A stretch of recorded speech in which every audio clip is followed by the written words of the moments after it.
Hello, hashtag Arthur with another in my series My Art and My Asperger's, discussing feelings of despair on the days I want off this planet. Some days are unbearable, some days are desperately horrible, and some days I have no love of life. It is a miserable affair drenched in hypocrisy, ill-mannered, cruel people, horrible events and stupidity.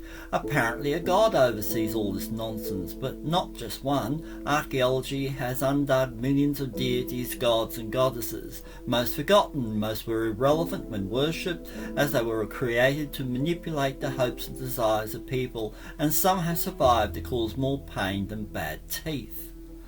On the most horrible days, when I'm hurting most from acts of unkindness, from cruel reminders of childhood abuse, and further into my youth, is when my thoughts are darkest. I just want to die. I wonder if an alien spacecraft would land and take me away, but that would be hoping to be special, and I have never thought myself special, even when others have put their faith in me to be so. I think most autistics are gifted. When we are not involved in the stuff of life, we are thinking most of the time, and we get ideas, and we use them, and when we use them, people are amazed by it. Why are people so unkind? Is accepting they are hurting too enough to understand they're lashing out at me? I find it hard to believe so. No one apologises to me.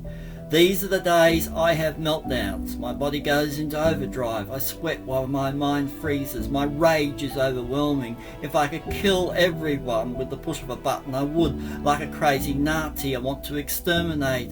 I understand mindless violence. It is a pushback against constant belittlement. Of course, others suggest it will pass, or some other platitude that makes them feel better. Well, my dears, you are in the firing line too. Ping off. All one can do is allow the feelings to move through one, and it is unkind to tell me that it will pass. Some kidney stones pass, some exams are passed, a boring road trip passes, bad weather will pass, and my interest in you will pass too. Some things do not ever pass. Sexual, psychological and physical abuse. Scars keep memories alive. Anyone who has experienced intense emotional and psychological pain knows that others' concerns get in the way. You'll need to be comfortable around me as cruel as the perpetrators of violent and intrusive acts against my psyche, my body and my very existence. Go away. I am not simmering in it. I am trying to understand it. I need to know why someone attacked me. I cannot do that by forgetting or suppressing inflicted hurt. Feigned cheerfulness is horrible around people who are suffering with emotional pain. Your actions tell me you are not in the now. I need to dig in dark places to understand. Sadly, expecting reasonableness is worthless when people do act stupidly. Poor behaviour that adds to frustration. Gratitude has problems too, and is another layer of painful thinking that requires space during a difficult time. Like an overloaded hard drive, stuff has to be deleted before room for calculation can happen. Then of course there lies the answer, as this is the thing I'm most concentrating on. I have always battled on alone. Sometimes I get caught in the whirlpool of believing I need to be part of this crazy world, when really I cope emotionally quite well alone. There are so many crazy makers, people who like to scapegoat, people who hate loners because they threaten their need to suffocate others. They do not offer love, they require absolute dominance. They are monsters. A mother who has based her life on lies kisses you while calling you a liar. Emotional dishonesty is not only manipulative, it is ugly. People who are unsatisfied selves, smug in their complicity of cruelty, as they are never isolated. They fear being alone. They hate my ability to be alone. They need others to support their failed stability and common sense.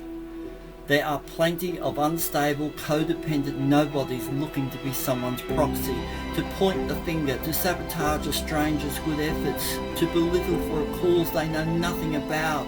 People believe 95% of what they hear without question. It just makes them feel worthwhile because they are hollow, empty vessels. Survival is an adventure, and sometimes you need less stuff and people than you have been led to believe. I am an example of that. People are welcome in my life, but I'm not going to bleed if you disappear. I nurture myself.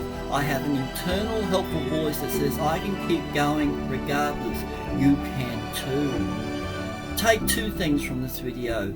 Firstly, beware of playing a proxy to bring someone down you do not know. You have failed your humanity. Secondly, trauma is not something one moves on from. It is not like losing a sports match. It becomes part of a person for life, so step lightly around traumatized others. Thank you for viewing. Please like, comment, subscribe and share.